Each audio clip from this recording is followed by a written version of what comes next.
Hey, I'm Carl with Apt, and we've got the LG G4 phone here for you today. And we're going to do a little bit of an overview on it, give you some of the positives, some of the negatives, and just take a little closer look at it.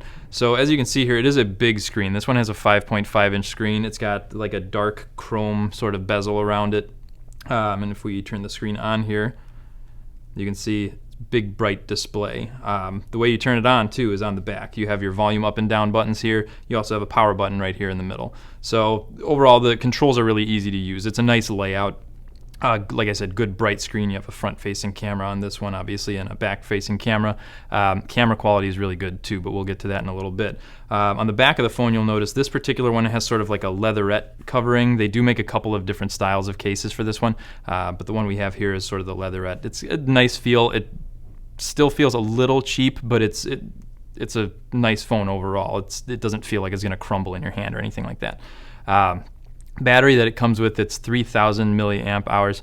So screen on time is going to be anywhere from about 3 to 4 hours. It's a big screen, so it's going to eat up a lot of battery while you're using it. But while that screen's on, it definitely gives you a really terrific picture, which comes in handy when you're actually taking pictures or surfing the web, doing whatever. Watching videos. Watching videos on this thing is really nice too because you have the nice big screen. So this phone uses Android 5.1, which is the newest version of Android. They call it Lollipop. And then LG does its own little tweaks to it. So it's got some different character to it than you might find on the other brands of phones out there using the Android system.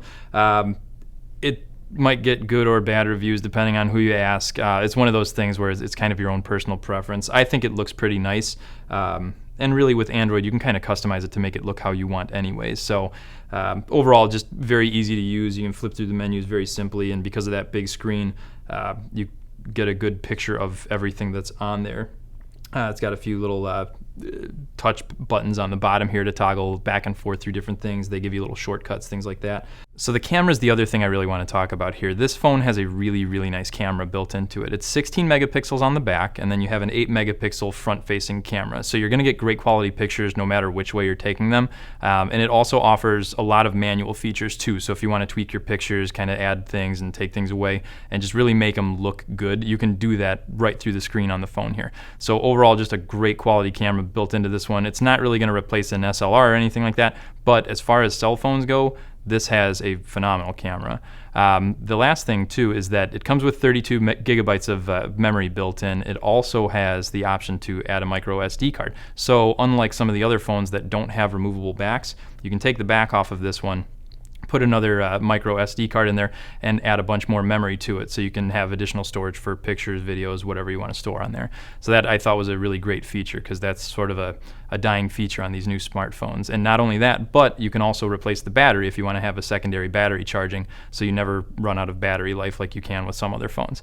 But overall, like I said, this is a great quality phone. If you look here, one thing I forgot to mention is the screen is kind of curved as well on this one, so it fits the shape of your face pretty nicely, so it's easy to talk on if you wind up using your smartphone to talk to people with. But overall, again, great quality phone. Decent overall materials, not quite the sturdiest feeling phone out there, but still, like I said before, it doesn't feel like it's going to crumble in your hand.